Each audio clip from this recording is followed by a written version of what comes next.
Al-asyratu an-nadharu ila sawadiha wa bayadiha i'jaban wa khuyala'ah. Ghurratan bisyababi fakhran bil masyibi wa tadawulan 'ala syababi. Yang ke-10 makruh urusan jenggot ialah melihat pada warna hitam, pada hitamnya jenggot dan putihnya jenggot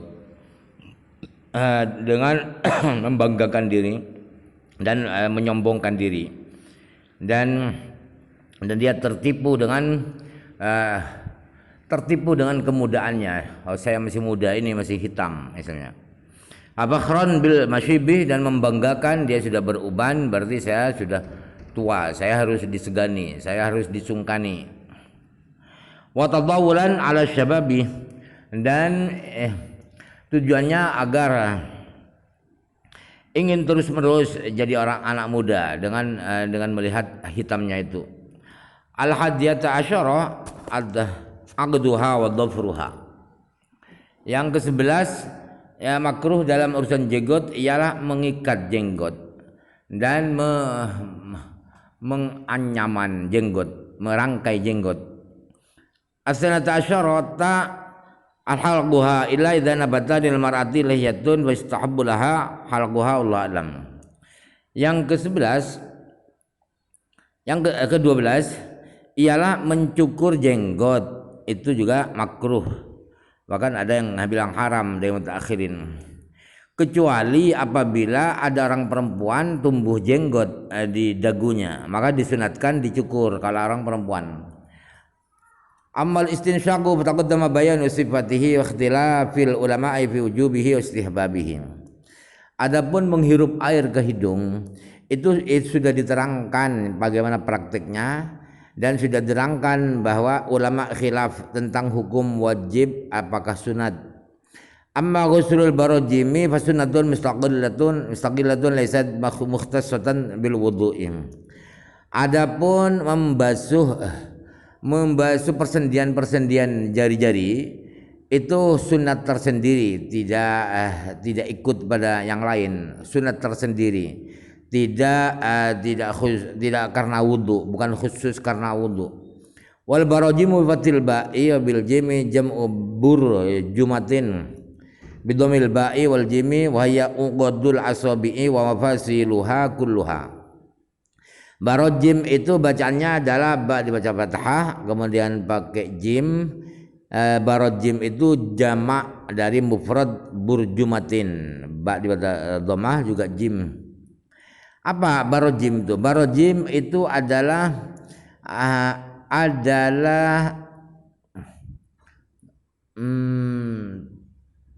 perikatan atau persendian jari-jari.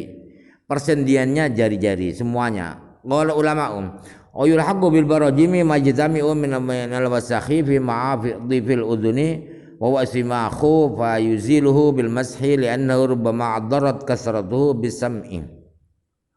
Ulama juga berkata sama dengan jari-jari, persendian di jari-jari itu disunahkan dibasuh, dibersihkan, ialah kotoran-kotoran yang ada di lipatan-lipatan telinga, di lubang telinga itu dihilangkan dengan diusap dengan itu kapas itu ya. Kenapa? Karena kadang-kadang terlalu banyak kotoran di telinga itu bisa menyebabkan terganggunya pendengaran, bisa tidak maksimal mendengar, bisa tuli. Wa kadzalika majtami'u ala dakhilil anfi wa kadzalika jami'ul wasakhi al mujtami'i ala ayyi mawdi'in kana minal badani bil araqi wal ghubari wa nahwihima wallahu alam. Juga disilakan dibersihkan juga, yaitu kotoran-kotoran yang ada di dalam hidung, dan juga semua kotoran-kotoran yang menggumpal di bagian tubuh manapun di badan ini, baik itu kotoran karena keringat atau karena debu dan sejenisnya. Amman taqasul ma'i fa huwa bil qafi wa sawdi al muhmalah wa qad fassarahu waqi'un fil kitab bi annahu al istinja'u. Intiqasul ma'i itu bacaannya adalah pakai qaf dan sod tanpa titik. Intiqasul ma oleh Imam Waqi, perawi hadis ini di kitab ini ditafsirkan dengan istinja, beristinja. Qala Abu Ubaidah wa irhum ma'annahu intiqasul bauli bisabab isti'malil ma'i fi ghusli madzakirihi.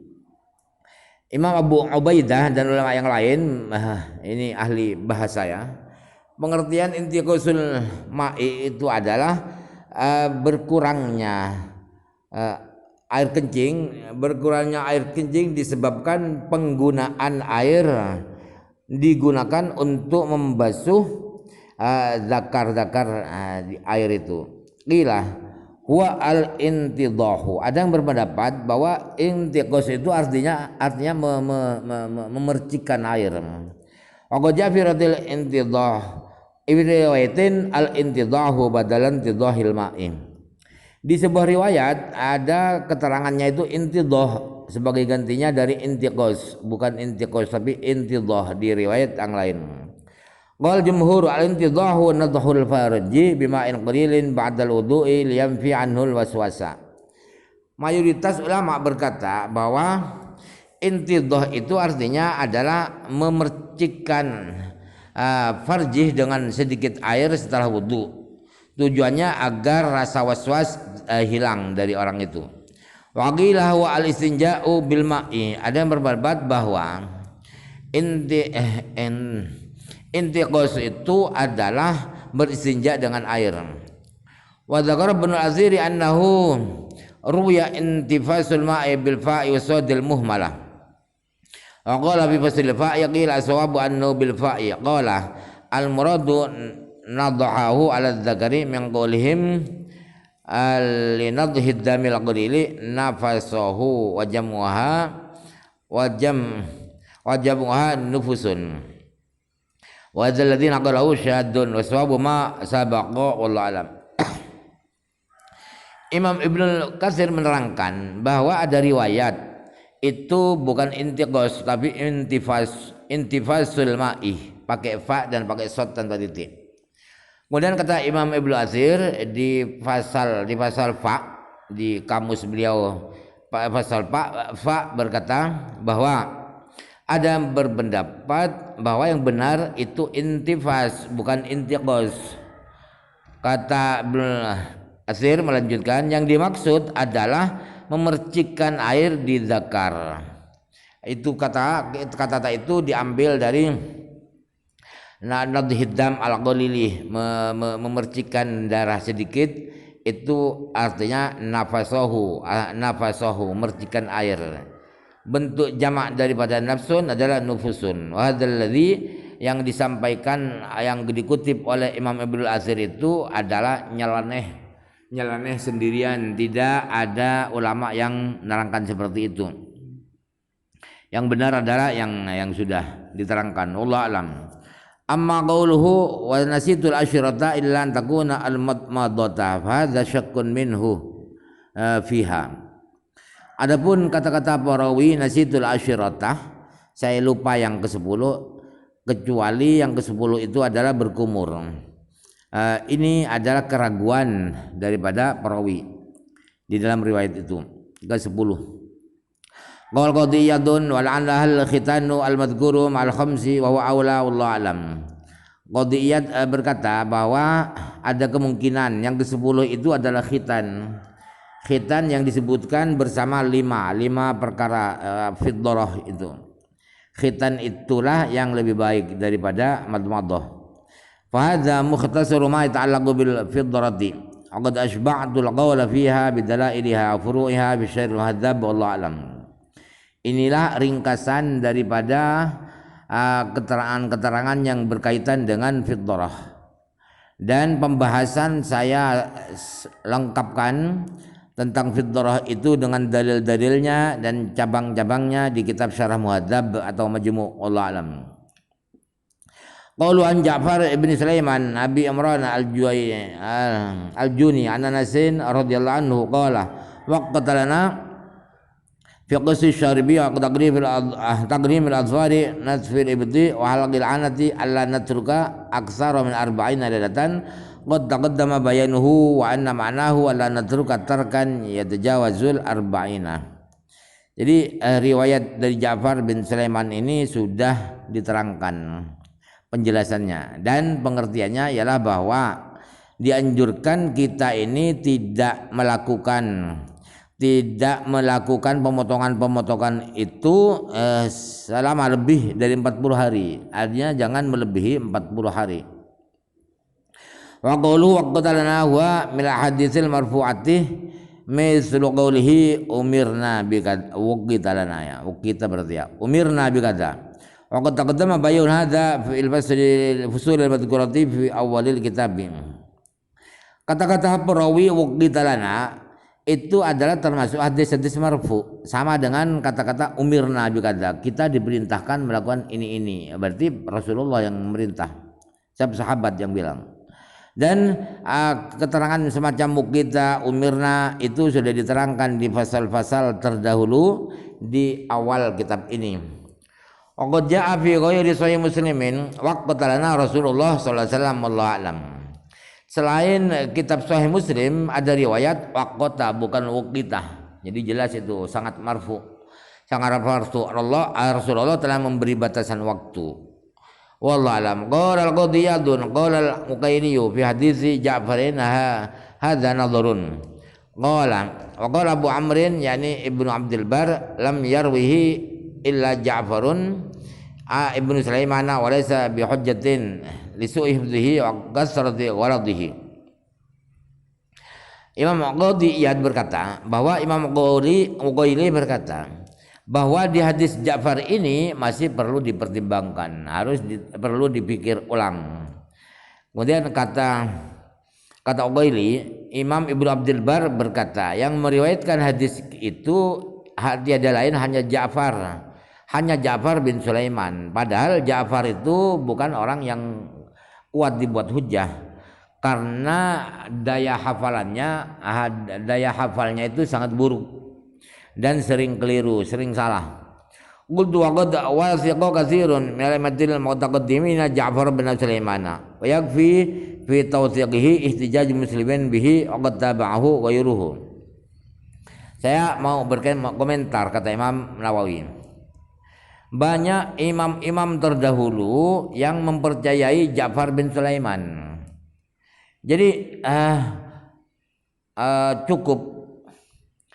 cukup untuk keakurasian hadis Ja'far bin Sulaiman itu ialah Imam Muslim di kitab ini berhujjah dengan hadisnya Ja'far bin Sulaiman.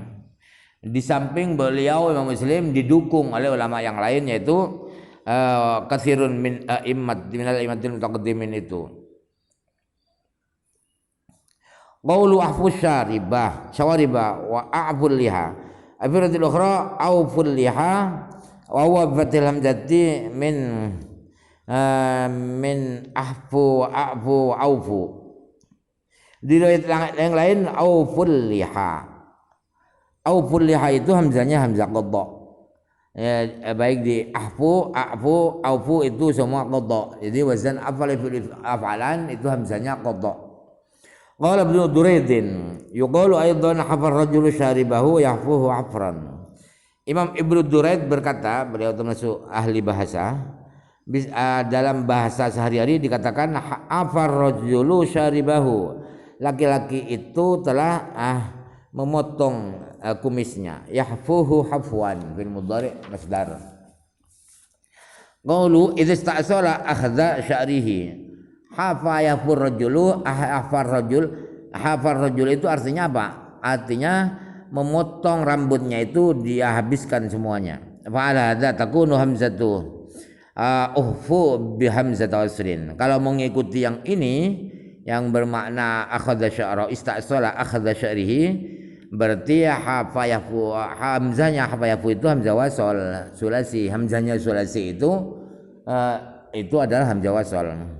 Wa qala ghairuhu afawtu asy-sya'ra wa afaituhu lughatani. Selain Ibnu Duraid berkata bisa afawtu bisa afaitu.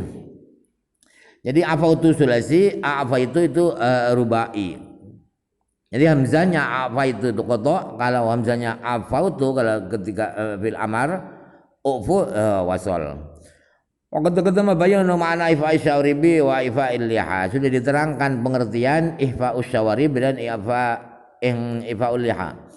Wa amma afu bi makna afu ay utrukuha wafiyatan kamilatan la taqussuha. Aufu artinya apa? Bermakna afu artinya. Artinya apa? Afu artinya biarkan jenggot-jenggot itu lengkap sempurna. La taqussuha, jangan dipotong, jangan dikotong. Qala Ibnu Sikiti wa ghairuhu yuqalu fi jam'il lihyati lihan wa luhan bi kasril lami wa dhammiha lughatan al kasru afsahu. Bentuk jamak daripada lihyah itu adalah lihan bisa luhan. Lamnya bisa di kasrah bisa dhammah, tetapi yang lebih fasih adalah lihan daripada luhan.